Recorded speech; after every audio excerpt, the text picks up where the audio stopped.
Hello and welcome back to the Hazzabhajan YouTube channel. It is Harry here, and today it is time for another installment in my Nation Roulette series, where I take a look at various countries across the world and profile their footballing past and present. And today it is the turn of the West African country Sierra Leone to be profiled. If you want to check out any of the other episodes I've done in this series so far, or perhaps even all of them in one sitting if you have that much time in your hands, there is a playlist link containing all of the episodes I've done thus far in the description down below. And whilst you're there, if you haven't done so already, please drop a like on the video because it really helps the channel grow, and subscribe if you haven't done so already because, well, that helps even more than liking the video. But please do both anyway if you're feeling extra generous. But for now, let's take a look at the footballing heritage and current state in the West African nation of Sierra Leone.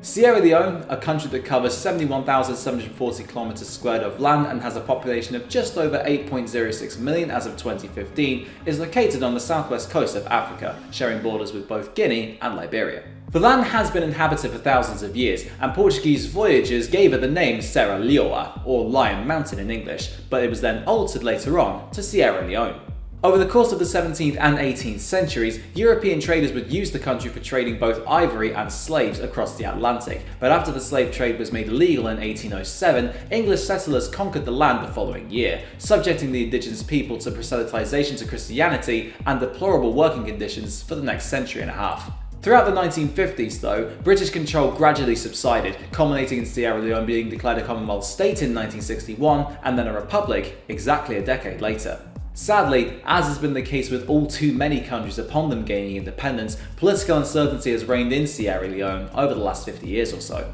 A civil war broke out in 1991 after conflict in neighbouring Liberia spilled over into the country, and over the course of the coming decade, there would be no fewer than 4 military coups ousting an incumbent president. By the time the war ended in 2002, 50,000 people had lost their lives and 2 million others have been displaced, but democratic elections have been able to take place ever since that date. However, the country was one of the worst hit by the Ebola virus outbreak in 2014, with low quality medical aid and public health infrastructure rendering the disease difficult to contain, and when they were finally able to successfully restrict the virus's spread in 2016, almost 4,000 people had died and the economy was in ruins. It remains one of the poorest countries in the world, and in 2009, the BBC estimated that the life expectancy in Sierra Leone was just 38. It is quite difficult to successfully segue from that particular segment into a discussion of football within the country, but sports has been a unifier of the Sierra Leonean public in spite of the hard times that they have faced.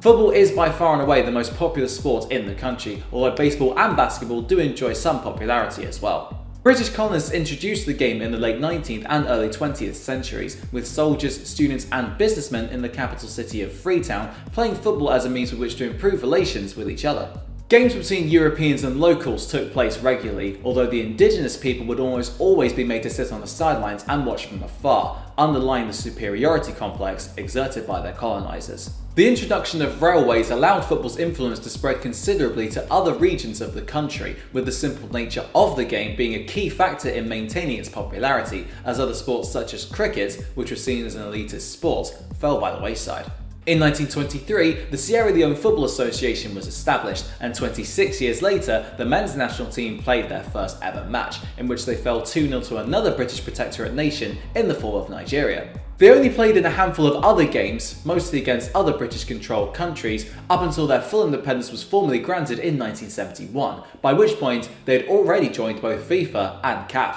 However, the sport suffered from a lack of governmental investment, with youth facilities almost non-existent and club teams having to rely on donations from foreign businessmen to keep themselves afloat. In fact, the first football academy in the country would only arrive in 2007 through the Craig Bellamy Foundation, with the footballer of the same name donating £1 million of his own money in order to set it up. In 2004, the sports minister expressed his disappointment at the state of Sierra Leonean football, stating that more needed to be done in terms of investment and that the people had been deprived of the opportunity to watch their teams do well as a result of the lack of money put into the sport. A power struggle at the top of the Sierra Leonean Football Association stemmed from those comments, perhaps indirectly in fairness, but a conference about just how to improve the game that was due to be held at the start of 2004 was constantly delayed, and domestic football was suspended for 8 months while the situation was resolved. Perhaps unsurprisingly then, they've never qualified for the World Cup ever since they became FIFA members, and truth be told, they haven't even come close.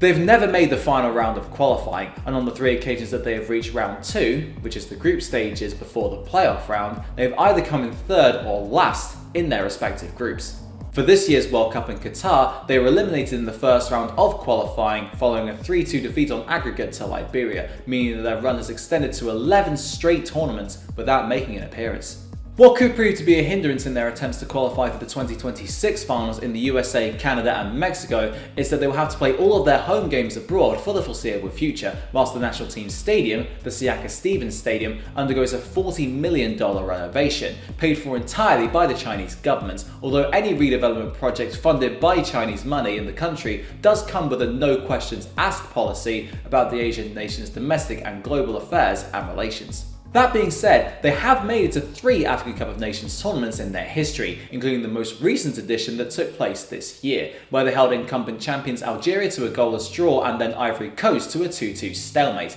although they lost their winner-takes-all clash with Equatorial Guinea 1-0 and were eliminated as one of the 2 worst third-place sides. Their other 2 appearances at the tournament came during the 1990s, as in spite of the country being fraught by civil war at the time, a talented crop of players emerged to help Sierra Leone qualify for the 1994 finals in Tunisia and the 1996 tournament in South Africa, although they were knocked out in the group stages on both counts, and because of the ongoing civil war, they were barred from competing in the 1998 and 2000 finals altogether, including qualifying. However, their first game in 1996 saw them pick up their only major tournament victory in their history, when they beat Burkina Faso 2-1 thanks to a very late winner from Mohamed Kallon, the spearhead of that golden generation. It is worth expanding a little bit on Kallon, who is arguably Sierra Leone's most high-profile player of all time. He became the youngest player to play and score in the Sierra Leonean Premier League in 1994 at the age of just 15, and he was snapped up by Inter Milan the following year.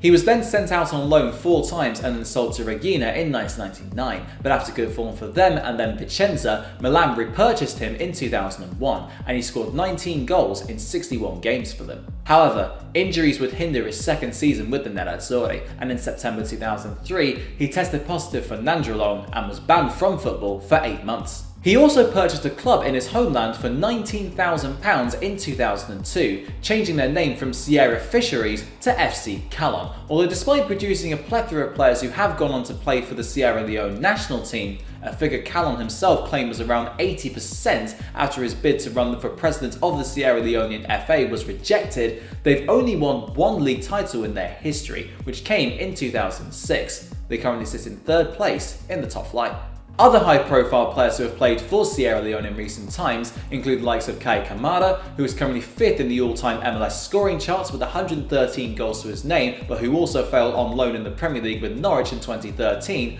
and Sully Kaikai, who looked like a bright spark at Crystal Palace in the mid-2010s before fading into the lower leagues. The most familiar face in the current Sierra Leone squad to English viewers will undoubtedly be Steven Caulker, the former Spurs, Cardiff and QPR defender, as well as Liverpool's makeshift last-minute auxiliary substitute centre-forward for 3 games in 2015-16 for some reason. But hey, he set about a Milana's winner in the 5-4 thriller against Norwich, so who am I to judge? A man who has openly admitted to having gambling and alcohol addictions throughout his career, but is now thankfully on the mend and enjoying a career renaissance out in Turkey, Caulker switched his nationality in December 2021 after winning a solitary cap for England in a 4-2 loss against Sweden in a friendly in 2012, and he featured in all 3 of Sierra Leone's AFCON games this year. By stark contrast to the men's team, their women's national team has not had that much to shout about at all. Their first official match back in 1994 was also against Nigeria, but it ended in a 9-0 drubbing for them, and despite a visit from Brazilian superstar Marta on a UN ambassadorial tour and the aforementioned Craig Bellamy Foundation, there hasn't really been that much in the way of developments for the women's game. In fact, the national team didn't play any games whatsoever between 2010 and 2020, although there were signs that the tide was finally starting to shift in 2020, when the Sports Ministry agreed that the women's players would be paid the same as the men's players for any caps that they earned for the national team. They would go out in the group stages of that year's West African Football Union Championships, which they hosted, and they lost 3-1 in aggregate to Gambia in the first round of 2023 AFCON qualifying, leaving them 135th in the FIFA World Rankings, and having failed to qualify for a major tournament in their history. The men's national team's record wins are two 5-1 defeats of Niger and a 4-0 victory over Sao Tome and Principe, but their record defeat is actually not too bad, as a 6-0 loss at the hands of Mali in 2007 remains the heaviest that they've ever suffered to date. Their zenith in the FIFA World Rankings was 50th in August 2014, the very month that all football in the country was cancelled whilst they dealt with the Ebola virus outbreak, and their nadir came in September 2007 when they sank to 172nd, but they currently sit in 107th as of the time of this recording. Current captain Umaru Bangora's 54 caps are more than any other player has managed, including the aforementioned Callum, although his tally of 8 goals is, perhaps quite astonishingly, the most in the history of the nation. On to a discussion about their professional league now, and the Sierra Leonean Premier League was set up in 1967, although to say its existence has been turbulent would be an understatement. It didn't take place at all between 1969 and 1972, as well as having other gaps between 2002 and 2004 and 2015 and 2018 owing to various crises in the country, and the 2019-20 campaign was abandoned partway through owing to the onset of the COVID-19 pandemic. The current season actually started all the way back in April last year, but because of delays owing to further COVID-related issues between June and September, and another 3-month break between November and February, they've only played 21 out of the 36 games that have been scheduled to take place. It used to be a 14-team league, but it was recently changed to incorporate 18, with 2 of them qualifying for the Champions League every year and 2 more being relegated.